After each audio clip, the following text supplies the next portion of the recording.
Chapter 7. I did considerable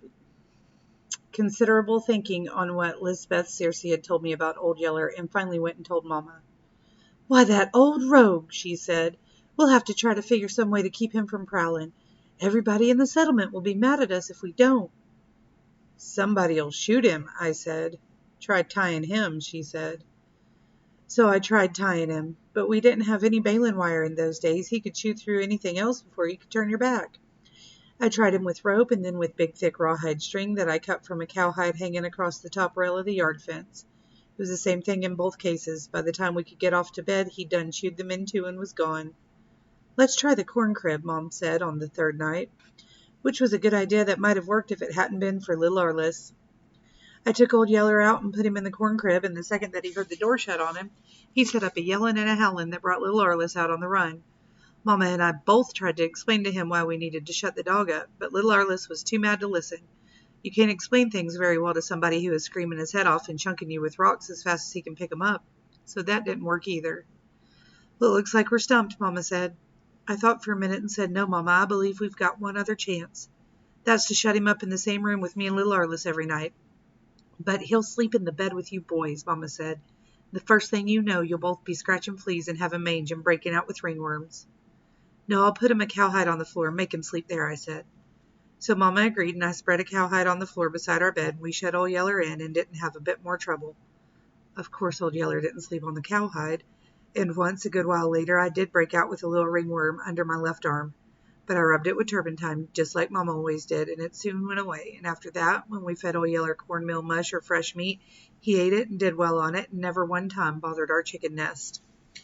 About that time, too, the varmints got to pestering us so much that a lot of times Old Yeller and I were kept busy nearly all night long. It was the coons, mainly.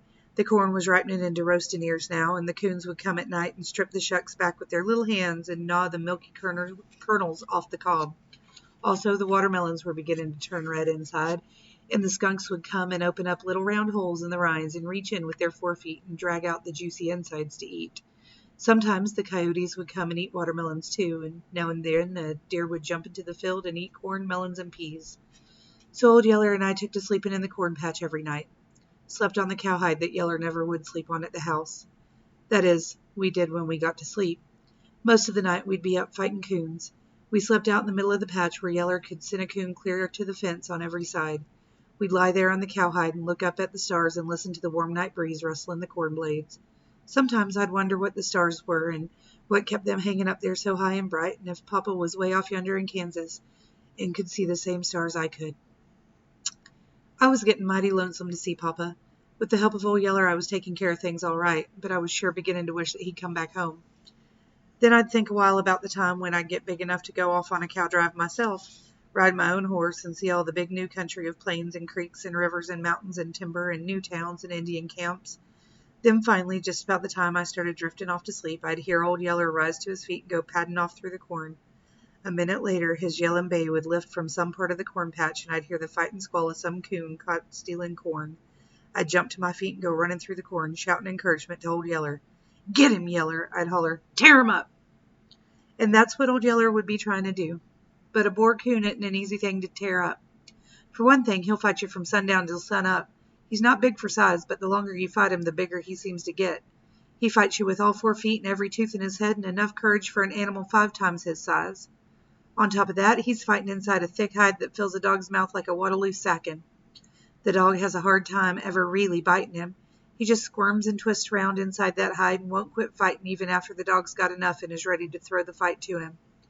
Plenty of times Papa and I had seen a boar coon whip Belle, run him off and turn on us and chase us clear out of a cornfield. It was easy for me to go running through the dark cornfields, yelling for Old Yeller to tear up a thieving coon, but it wasn't easy for Old Yeller to do it. He'd be yelling, and the coon would be squalling, and they'd go wallowing and clawing and threshing through the corn, popping the stalks as they broke them off, making such an uproar in the night that it sounded like murder. But generally, when the fight was all over, the coon went one way and Old Yeller the other, both of them pretty well satisfied to call it quits. We didn't get much sleep of a night while all this was going on, but we had us a good time and saved the corn from the coons. The only real bad part of it was the skunks. What with all the racket we made coon fighting, the skunks didn't come often. But when one did come, we were in a mess. Old Yeller could handle a skunk easy enough, All he had to do was rush in, grab it by the head, and give it a good shaking. That would break the skunk's neck, but it wouldn't end the trouble, 'cause not even a hoot owl can kill a skunk without getting sprayed with his scent. And skunk scent is a smell that won't quit. After every skunk killing, Old Yeller would get so sick he could hardly stand it. He'd snort and drool and slobber and vomit. He'd roll and wallow in the drift, in the dirt, and go dragging his body through all tall weeds, trying to get the scent off, but he couldn't. Then finally he'd give up and come lie down on the cowhide with me. And of course he'd smell so bad that I couldn't stand him and have to go off and try to sleep somewhere else. And he'd follow me and get his feelings hurt because I wouldn't let him sleep with me. Papa always said that breathing skunk scent was the best way in the world to cure a head cold. But this was summertime when Old Yeller and I didn't have head colds. We would just assume that the skunks stayed out of the watermelons and leave us alone. Working there, night after night, guarding our precious bread corn from the varmints, I came to see what I would have been up against if I had to do it without the help of Old Yeller. By myself, I'd have been run to death and still probably wouldn't have saved the corn. Also, look at all the fun I would have missed if I'd been alone and how lonesome I would have been. I had to admit Papa had been right when he told me how bad I needed a dog. I saw that even more clearly when the spotted heifer had her first calf. Our milk cows were all old-time longhorn cattle and didn't give a lot of milk. It was real hard to find one that would give much more than her calf could take. What we generally had to do was milk 5 or 6 cows to get enough milk for just the family. But we had one crumpled horn cow named Rose that gave a lot of milk. Only she was getting old, and Mama kept hoping that each of her heifer calves would turn out to be as good a milker as Rose. Mama had tried 2 or 3, but none of them proved to be any good. And then along came this spotted one that was just raw-boned and ugly enough to make a good milk cow. She had the bag for it, too, and Mama was certain this time she'd get a good milk cow to replace Rose. The only trouble was, this heifer, Spot, as we called her, had been snaky wild from the day she was born. Try to drive her with the other cattle, and she'd run off and hide. Hem her up in a corner and try to get your hands on her, and she'd turn on you and make a fight. Mama had been trying all along to get Spot gentled before she had her first calf, but it was no use. Spot didn't want to be friends with anybody. We knew she was going to give us a pile of trouble when we set out to milk her. I failed to find Spot with the rest of our milk cows one evening, and when I went to drive them up the next day, she was still gone. It's time for her to calf, Mama said, and I'll bet she's got one. So the next morning I went further back into the hills and searched all over. I finally came across her, holed up in a dense thicket of bee myrtle close to a little steep spring. I got one brief glimpse of a wobbly, long-legged calf before Spot snorted and took after me. She ran me clear to the top of the next high ridge before she turned back. I made another try. I got to the edge of the thicket and picked me up some rocks. I went to hollering and chunking into the brush, trying to scare her and the calf out. I got her out all right, but she wasn't scared. She came straight for me with her horns lowered, bawling her threats as she came. I had to turn tail a second time, and again she chased me clear to the top of that ridge. I tried it one more time, then went back to the house and got Old Yeller. I didn't know if he knew anything about driving cattle or not, but I was willing to bet he would keep her from chasing me. And he did. I went up to the edge of the thicket and started hollering and chunking rocks into it. Here came the heifer, madder than ever, it looked like. I yelled at Old Yeller. "Get her, Yeller," I hollered, and Yeller got her. He pulled the neatest trick I ever saw a dog pull on a cow brute. Only I didn't see it the first time. I was getting away from there too fast. I'd stumbled and fallen to my knees when I turned to run from Spot's charge.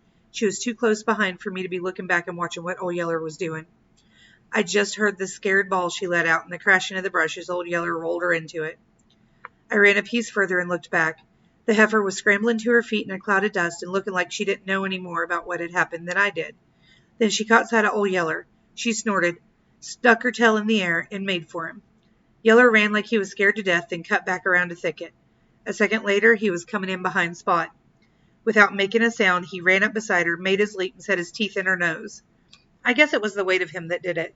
I saw him do it lots of times later, but never quite understand how. Anyway, he just set his teeth in her nose, doubled himself up in a tight ball, and swung on. That turned the charging heifer a flip. Her heels went up straight in the air over her head. She landed flat on her back with all 4 feet sticking up. She hit the ground so hard that it sounded like she ought to bust wide open. I guess she felt that way about it, too. Anyhow, after taking the second fall, she didn't have much fight left in her. She scrambled to her feet and went trotting back into the thicket, low into her calf. I followed her with Old Yeller beside me, and we drove her out and across the hills to the cow lot. Not one time did she turn on us again. She did try to run off a couple of times, but all I had to do was send Old Yeller in to head her. And the second she caught sight of him, she couldn't turn fast enough to get headed back in the right direction. It was the same when we got into the cow pen. Her bag was all in a strut with milk that the calf couldn't hold. Mama said we needed to get that milk out. She came with a bucket and I took it, knowing I had me a big kick and fight on my hands if I ever hoped to get any milk. Well, the kick and fight started. The first time I touched Spot's bag, she reached out with a flying hind foot, aiming to kick my head off and coming close to doing it. Then she wheeled on me and put me on top of the rail fence as quick as a squirrel could have made it. Mama shook her head. Man, I was hoping she wouldn't be that way, she said. Always hate to have to tie up a heifer to break her from milking. I guess there's no other way with this one. I thought of all the trouble it would be having to tie up that Spot heifer, head and feet, twice a day, every day, for maybe a month or even more. I looked at old Yeller standing just outside the pen. Yeller, I said, come in here. Yeller came bounding through the rails. Mama said, why, son, you can't teach a heifer to stand with a dog in the pen, especially one with a young calf. She'll be fighting at him all the time, thinking he's a wolf or something trying to get her calf. I laughed. Maybe it won't work, I said, but I bet you one thing. She won't be fighting old Yeller. She didn't either. She lowered her horns and rolled her eyes as I brought old Yeller up to her. Yeller, I said, you stand here and watch her. Old Yeller seemed to know just what I wanted. He walked right up to where he could almost touch his nose to hers and stood there, wagging his stubbed tail. She didn't charge him or run for him. All she did was stand there and sort of tremble. I went back and milked out her strutted bag, and she didn't offer to kick me one time, just flinched and drew up a little when I first touched her. Well, that does beat all, Mama marveled. At that rate, we'll have her broke to milk in a week's time. Mama was right. Within 3 days after we started, I could drive Spot into the pen, go right up and milk her, and all she'd do was stand there and stare at old Yeller. By the end of the second week, she was standing and belching and chewing her cud, the gentlest cow I ever milked. After all that, I guess you can see why I nearly died when a man rode up one day and claimed old Yeller.